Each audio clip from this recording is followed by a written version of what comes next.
The momentum of a photon is 3.3 into 10 raised to power minus 29 kg into metre पर second. एक photon का momentum आपको दिया है p, कितना दिया है, और पूरा ऐसा यूनिट्स में दिया है 3.3 into 10 raise to power minus 29 kg into metre पर सेकेंड स्क्वायर, मीटर पर सेकेंड। मोमेंटम की यूनिट मास इंटू वेलोसिटी के बराबर होगी। उसकी फ्रीक्वेंसी आपसे पूछिए, तो जो मोमेंटम होता है p वो आपका होता है e बाई सी। ठीक, e क्या होता है, e होता है आपका h न्यू बाई सी, तो ये न्यू आपसे पूछा गया। तो जो फ्रीक्वेंसी आपकी आ जाएगी वो आ जाएगी पी सी बाई एच। ठीक, सारी वैल्यू पुट कर लेनी है। 3.3 इंटू 10 रेज़ पावर माइनस 29, सी कितना होता है 3 into 10 raise power 8 upon H 6.6 into 10 raise power minus 34। ठीक, तो यहाँ से देखते ही समझ में आ रहा है कि इससे ये कैंसिल होगा 2 टाइम्स, इससे ये कैंसिल होगा 1.5 टाइम्स। तो जो आंसर 1.5 इंटू 10 रेज़ पावर कुछ आंसर आपको मिलेगा। तो 1.5 का सिर्फ इसमें एक ही आंसर है डी पार्ट, तो आंसर आपको क्या मिलना चाहिए, डी पार्ट। चेक भी कर लेते हैं, तो ये हो गया 1.5 इंटू 10 रेज़ पावर कितनी आने वाली, तो minus 29 plus 8 plus 34।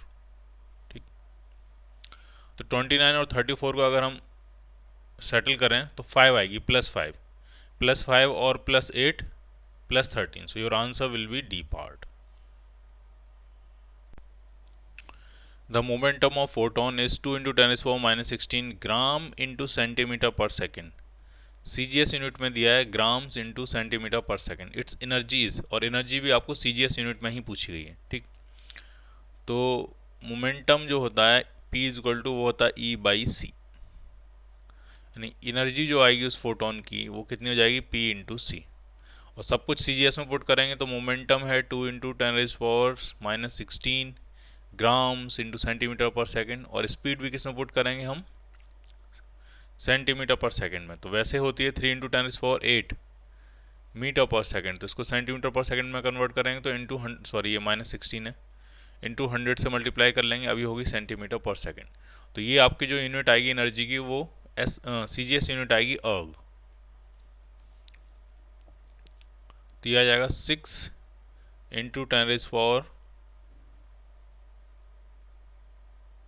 minus 6 erg. So your answer will be C part. Rest mass of photon is, photon का रेस्ट मास पूछा है, तो फोटोन का रेस्ट मास 0 होता है। फोटोन का कोई रेस्ट मास नहीं होता। जिन पार्टिकल्स का रेस्ट मास 0 होता है, एम नॉट 0 होता है, वो हमेशा सी की स्पीड से चलते हैं। उनके पास उनकी एक ही स्पीड पॉसिबल है, वो क्या होती है, सी। ठीक है, ये ढंग से समझना आपको। जिन पार्टिकल्स का रेस्ट मास 0 होता है, जिन पार्टिकल्स के पास कोई रेस्ट मास नहीं होता, उनके पास सिर्फ और सिर्फ हमेशा एक ही स्पीड हो सकती है, और वो क्या हो सकती है, सी। रेस्ट मास 0, इसका मतलब ये नहीं है मोमेंटम 0 होगा। मोमेंटम तो होता है उनके पास। मोमेंटम कितना होता है उनके पास मोमेंटम होता है E by C. Clear. The momentum of the photon of wavelength 5000 angstrom will be. Wavelength दिए, मोमेंटम पूछा है, तो डी ब्रॉय वेवलेंथ जो होती है लैम्डा इज इक्वल टू होता है H upon P। D Broglie wavelength, तो जो P आपसे पूछा गया मोमेंटम, तो वो हो जाएगा आपका H अपॉन लैम्डा। ये रिलेशनशिप सिर्फ फोटोन नहीं, ये सभी मूविंग पार्टिकल्स के लिए ट्रू होती है। ठीक है, जरा फाइंड कर लेते हैं। H कितना होता है 6.6 into 10 raise power minus 34 upon lambda कितना दिया 5000 एंगस्ट्रॉम, यानी 10 रेज़ पावर माइनस 10। ये 3 0 यहाँ से कैंसिल होंगे तो 10 रेज़ पावर माइनस 7 होगा, ऊपर पहुँचेगा तो प्लस 7 हो जाएगा। तो ये आपका आ गया 6.6 upon 5 into 10 raise power minus 27। इससे कैंसिल आउट करेंगे तो 1.32 करके कुछ आ जाएगा आपका, into 10 raise power minus 27। Unit क्या बनेगी मोमेंटम की, kg इंटू मीटर पर second. So your answer will be A part. A photon in motion has a mass, जब फोटोन के बाद रेस्ट मास तो होता नहीं है, तो हमेशा वो सी की स्पीड चलता है, तो उसके पास मूविंग मास कितना होता है वो आपसे पूछ रहे हैं। ठीक है, तो कई तरीके हैं इसको करने के, आप मोमेंटम से भी कर सकते हो। मोमेंटम जो होता है वो E/c होता है।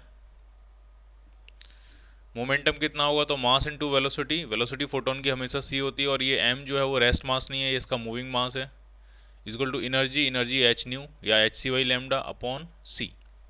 तो जो मूविंग मास आ जाएगा आपका, वो आपका आ जाएगा h new by c square. So your answer will B D part. The approximate wavelength of a photon of energy 2.48 electron volt. उसकी वेवलेंथ पूछिए। तो वेवलेंथ का वैसे फॉर्मूला होता है आपका E इक्वल टू क्या होता है, E इक्वल टू होता है hc/λ। ठीक, और लैम्डा कितना आ जाएगा, लैम्डा आ जाएगा hc अपॉन ई। ठीक, तो एक और फॉर्मूला, प्रैक्टिकल फॉर्मूला बनाते हैं यहाँ से, वो होता है 12375 अपॉन ई। अब ढंग से समझना, अगर आपने एनर्जी इलेक्ट्रॉन वोल्ट्स में पुट करी है तो वेवलेंथ जो आएगी वो आपके एंगस्ट्रॉम में आ जाएगी, अगर आप ये फॉर्मूला यूज़ करते हो। एच और सी की वैल्यू पुट करके और इनकी यूनिट्स कन्वर्ट करने के बाद ये आता है 12375। अगर एनर्जी इलेक्ट्रॉन वोल्ट्स में पुट करते हो तो वेवलेंथ किस में आ जाएगी, आपके एंगस्ट्रॉम में। और जनरली ऐसा ही होता है, जो एनर्जी होती है वो इलेक्ट्रॉन वोल्ट्स के ऑर्डर की होती है, और वेवलेंथ हमें अक्सर किस में दी होती है, एंगस्ट्रॉम में ही दी होती है। तो ये फॉर्मूला काफ़ी यूजफुल होता है। तो जरा इसी से फाइंड करते हैं। वेवलेंथ हम फाइंड करते हैं 12375 अपॉन 2.48 एनर्जी इलेक्ट्रॉन वोल्ट में। तो ये आंसर जो आएगा वो किस में आएगा, एंगस्ट्रॉम में आएगा। ठीक है, तो यहाँ से आप सॉल्व कर सकते हो इसको। तो ये अगर हम थोड़ा अप्रोक्सीमेट करें इसको 12400 कर लें अगर हम इसको, और 2.48, तो हमें सॉल्व करने में काफ़ी आसानी होगी। पॉइंट हटा के ये 2 जीरो और बढ़ जाएंगे, और 124 ये ऊपर आएगा 10,000 और नीचे आ जाएगा 2 टाइम्स। तो ये आपका आंसर आ गया अप्रोक्सीमेट 5000 एंगस्ट्रॉम। 248 देख के हमने ऊपर वाले को 124 बना लिया, थोड़ा सा अप्रोक्सीमेट कर लिया। So your answer will be B part. The number of photons of wavelength 540 nanometer emitted per second by an electric bulb of power of 100 watt। H की वैल्यू दी आपको। एक फोटोन की वेवलेंथ दी हुई है 540 नैनोमीटर या 5400 angstrom, कुछ भी कह लो आप उसको। और एक सोर्स है, एक पॉइंट सोर्स है, एक बल्ब है, इलेक्ट्रिक बल्ब, वो चारों तरफ ये रेडिएशन एमिट कर रहा है, उसकी पावर दी हुई है। यानी पर सेकंड कितनी एनर्जी एमिट कर रहा है, वो 100 जूल पर सेकंड एनर्जी एमिट कर रहा है। और एच की वैल्यू दी है, एच कितना दिया आपको, 6 इंटू 10⁻⁻34 जूल इंटू सेकेंड। ये आपको एच दिया हुआ है।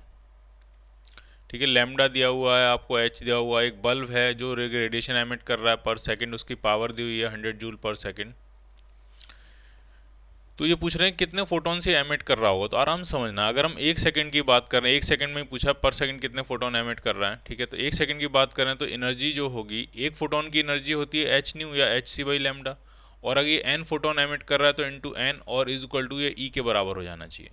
ये energy total emitted by bulb है, ये कितनी है, ये है 100 joule. Is equal to number आपको फाइंड करना है, H C by lambda 6 into 10⁻⁻34, C कितना है 3 इंटू 10⁻8 अपॉन वेवलेंथ 5400 एंगस्ट्रॉम यानी 10⁻⁻10। अब यहाँ से हम सॉल्व कर सकते हैं और ये फाइंड कर सकते हैं कि पर सेकंड कितने फोटॉन्स वो एमिट कर रहा होगा। क्लियर? तो ये आपको कैलकुलेट कर लेना है और फिर आपको आंसर मिल जाएगा। थोड़ा सा देखें अगर हम, तो ये 6 से कैंसिल होगा कितने टाइम्स, 9 टाइम्स, 900 हो गया ये 3 से कैंसिल होगा कितने टाइम्स, 3 टाइम्स, 300 हो गया ये। तो 3 इंटू 10⁻⁻ कुछ आपको आंसर मिलेगा। ठीक है, अगर हम सॉल्व भी कर लें यहाँ साथ में, तो जो n आपका आने वाला है वो आने वाला है 300 इंटू 100 इंटू 10⁻⁻10 प्लस 34-8। तो ये 40 अगर हम यहाँ से हटा दें तो +4 यहाँ पे भी हो जाएगा ये। तो ये आपका आ गया 3 इंटू 10⁻⁻, कितना आने वाला है, अब जरा चेक करो आप। +4 -8 -4 -4 और -10 -14 -14 प्लस 34, तो आ जाएगा +20। 3 इंटू 10⁻20 फोटॉन्स पर सेकंड वो एमिट कर रहा होगा। So your answer will be C part. Calculation आप खुद किया करो, इसमें देखने की ज़रूरत नहीं है। If the energy of a photon is increase by a factor of 4 then its momentum, उसका मोमेंटम पूछा है। तो मोमेंटम खुद क्या होता है, E/c। अगर एनर्जी 4 फैक्टर से इंक्रीज कर रही है, 4 टाइम्स हो गई है, तो मोमेंटम भी क्या हो जाएगा आपका 4 times. C part. Which of the one is correct, energy, momentum और सी में रिलेशन पूछा है। तो उन सारे पार्टिकल्स जिनका रेस्ट मास जीरो होता है, ढंग से समझना, वो सारे पार्टिकल्स जिनका रेस्ट मास क्या होता है जीरो, उनके लिए ये रिलेशनशिप होता है E=PC या P=E/c। ये सिर्फ किन के लिए होता है, जिनका रेस्ट मास जीरो होता है। और जिनका रेस्ट मास नॉन जीरो होता है उनके लिए रिलेशनशिप क्या होती है, तो उनकी जो एनर्जी होती है वो आपकी आती है √ऑफ P²C² प्लस m0c² का होल स्क्वायर। और ये रेस्ट मास एनर्जी है, क्योंकि उनका रेस्ट मास जीरो नहीं है, तो उनके लिए ये फॉर्मूला आता है। तो आपको ये दोनों ही फॉर्मूले ध्यान रखने हैं। E=PC सिर्फ किसके लिए बनेगा, उन पार्टिकल्स के लिए बनेगा जिनका रेस्ट मास जीरो होता है, for example photon. For all other particles which are having some rest mass, the formula will be E=√ऑफ PC का होल स्क्वायर या P²C² प्लस m0c² का whole square. Clear. The energy of incident photons corresponding to maximum wavelength of visible light। maximum wavelength किसकी होती है, red की। जिसकी minimum energy maximum wavelength red की होती है, उसके करस्पॉन्डिंग एनर्जी पूछिए। तो कितनी मान ले, मैं अप्रोक्सीमेट कैलकुलेट करने की कोशिश करते हैं। मैक्सिमम वेवलेंथ अप्रोक्सीमेट मान लेते हैं 4000 एंगस्ट्रॉम, ठीक। और इसके करस्पॉन्डिंग एनर्जी इलेक्ट्रॉन वोल्ट्स में दी हुई है, तो एनर्जी इलेक्ट्रॉन वोल्ट्स में हो, वेवलेंथ एंगस्ट्रॉम हो, तो कौन सा फॉर्मूला यूज करते हैं, 12375 अपॉन वेवलेंथ। वेवलेंथ यहाँ पुट करो एंगस्ट्रॉम में, तो एनर्जी आपको किस में मिलेगी, इलेक्ट्रॉन वोल्ट्स में। कर लेते हैं सॉल्व, 12375 अपॉन 4000। तो ये 3 जीरो हटाते ही यहाँ पॉइंट आ जाएगा, और 4 से कैंसिल करेंगे तो 3 पॉइंट कुछ आपको आंसर मिलेगा। तो 3 पॉइंट कुछ सिर्फ एक ही आंसर है, सो your answer will be A part. The momentum of photon is 6.6 into 10⁻⁻29 kg into meter per second. The frequency of the radiation, radiation की फ्रीक्वेंसी आपसे पूछिए, मोमेंटम दिया हुआ है, ठीक है। तो बहुत सिंपल है, मोमेंटम पता है, फ्रीक्वेंसी पूछिए, तो E= क्या होता है, E= होता है P/c, और E= होता क्या है, E= होता है h/nu। तो मोमेंटम पता है आपको और फ्रीक्वेंसी आपसे पूछी गई है, तो फ्रीक्वेंसी जो आ रही है आपकी Pc/h आ रही है। सारी वैल्यू पुट कर देते हैं, 6.6 इंटू 10⁻⁻29, ये तो है मोमेंटम। c कितना होगा, 3 इंटू 10⁸ अपॉन h, 6.6 इंटू 10⁻34। तो इससे ये कैंसिल आउट हो गया, -34 ऊपर जाएगा तो +5 बचेगा इसके साथ मिलने के बाद, और +5 और +8 +13। So your answer will be A part.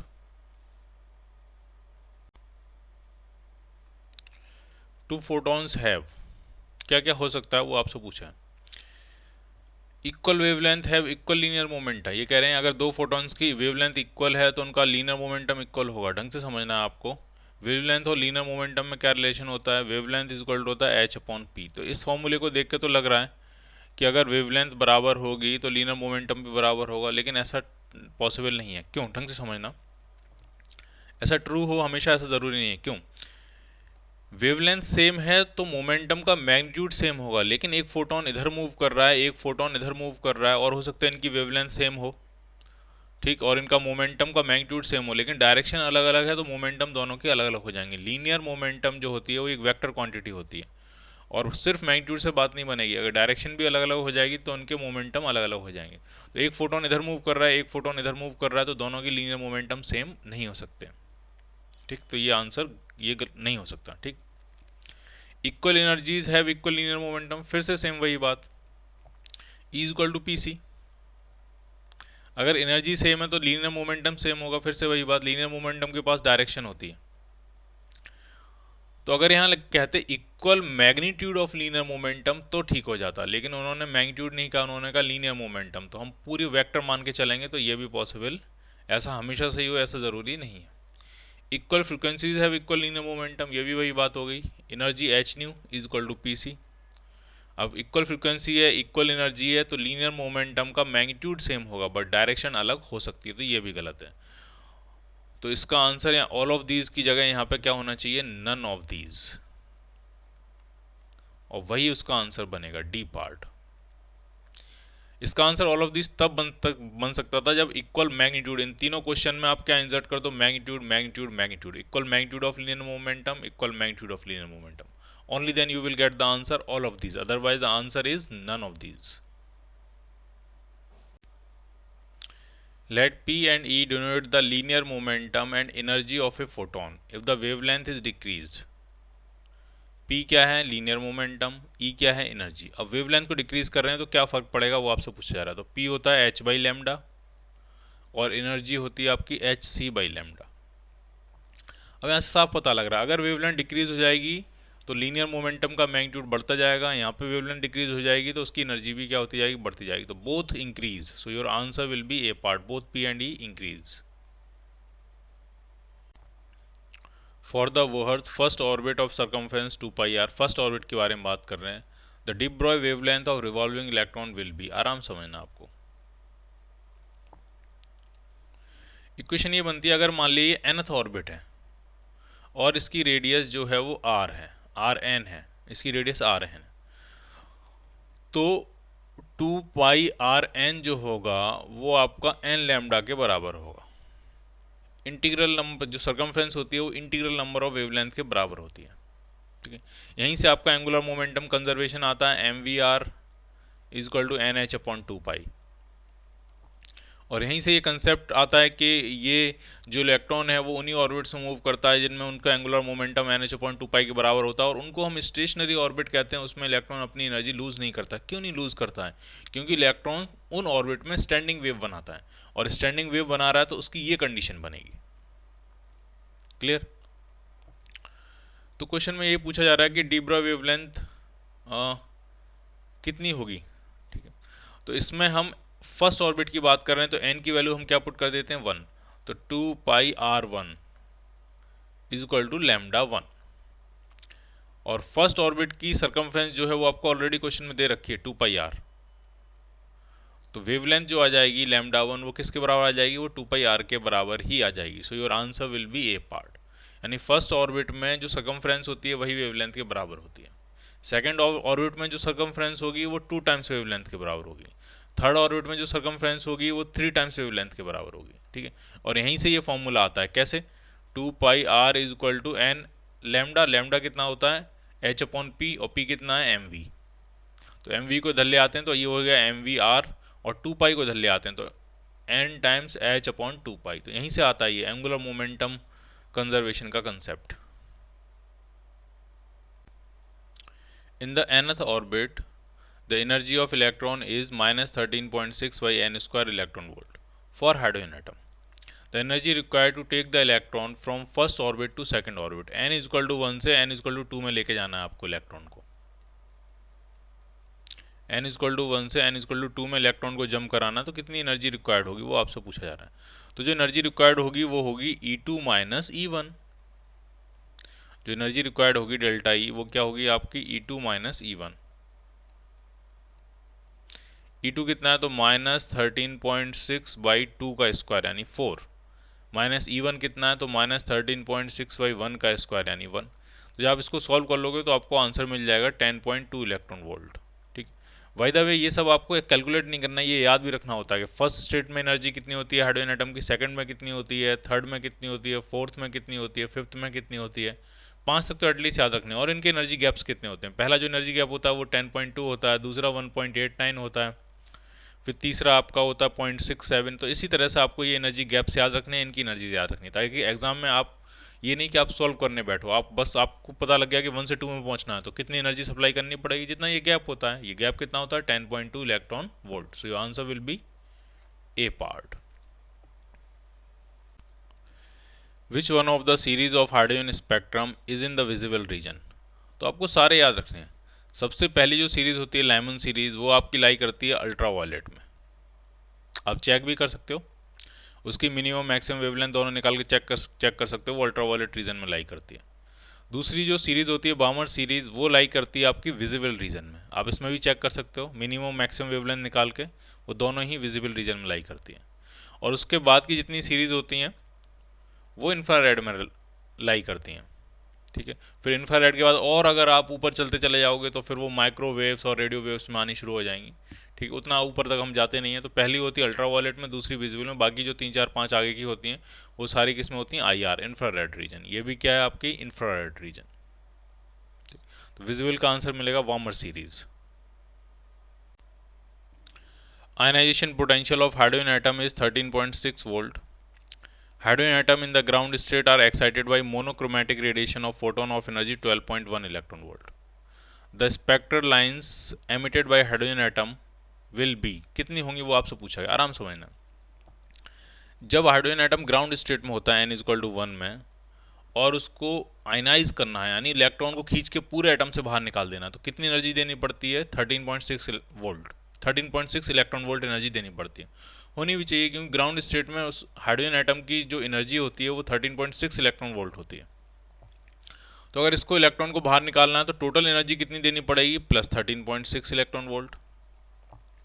और plus 13.6 electron volt energy collect करने के लिए इलेक्ट्रॉन को कितने पोटेंशियल से एसिलेट कराना पड़ेगा, तो वो होगा 13.6 वोल्ट।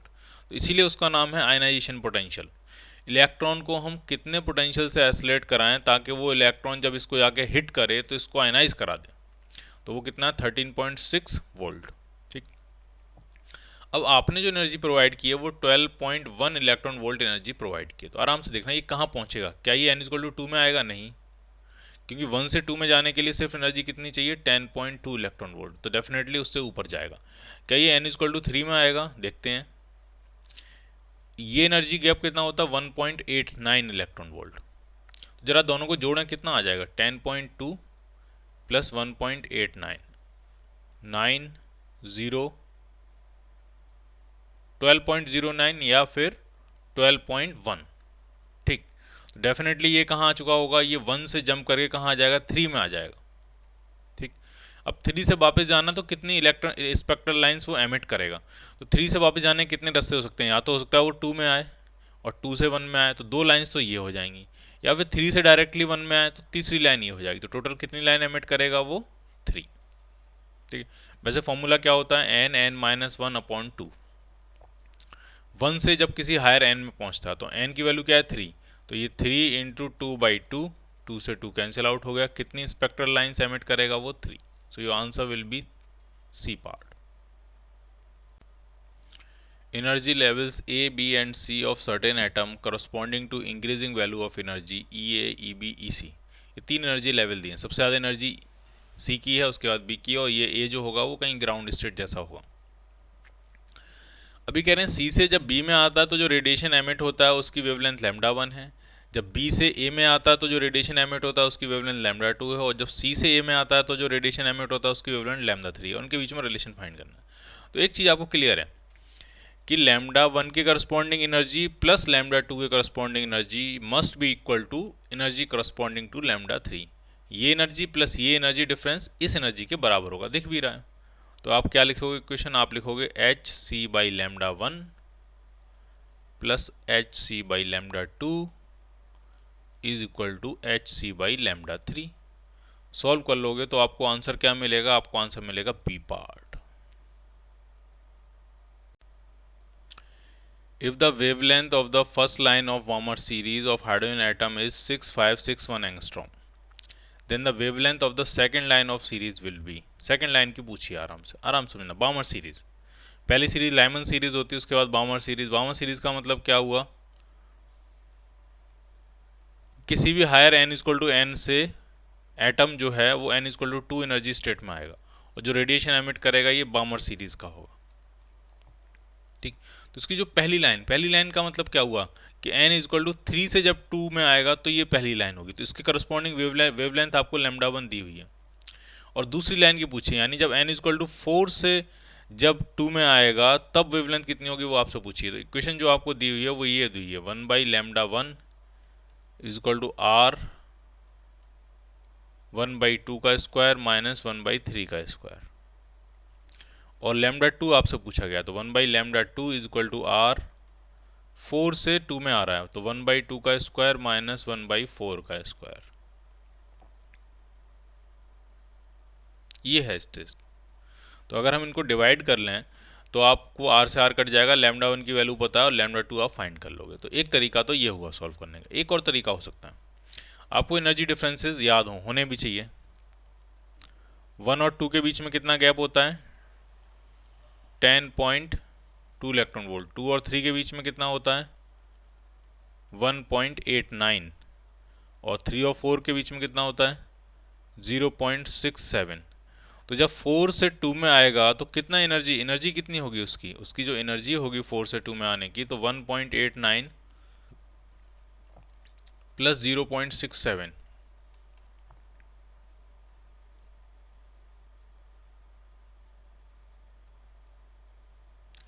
2.56 इलेक्ट्रॉन वोल्ट एनर्जी होगी उसकी। क्लियर। और इसके करस्पॉन्डिंग फिर वेवलेंथ कितनी हो जाएगी, तो बहुत सिंपल निकालना वेवलेंथ। वेवलेंथ होती है 12375 अपॉन 2.56। ये किस में आ जाएगी, अगर एनर्जी इलेक्ट्रॉन वोल्ट्स में पुट करते हैं तो आपको आंसर कितना किस में मिलेगा, एंगस्ट्रॉम में मिलेगा। ठीक है। तो अप्रोक्सीमेट अगर आप इसको देखोगे तो ये पॉइंट हटाएंगे, जीरो बढ़ा लेंगे इसको, तो ये 123 है, 124 मान लेते हैं इसको, और ये 256 है, थोड़ा डबल से थोड़ा सा ज़्यादा है। तो ये आपको जो आंसर मिलेगा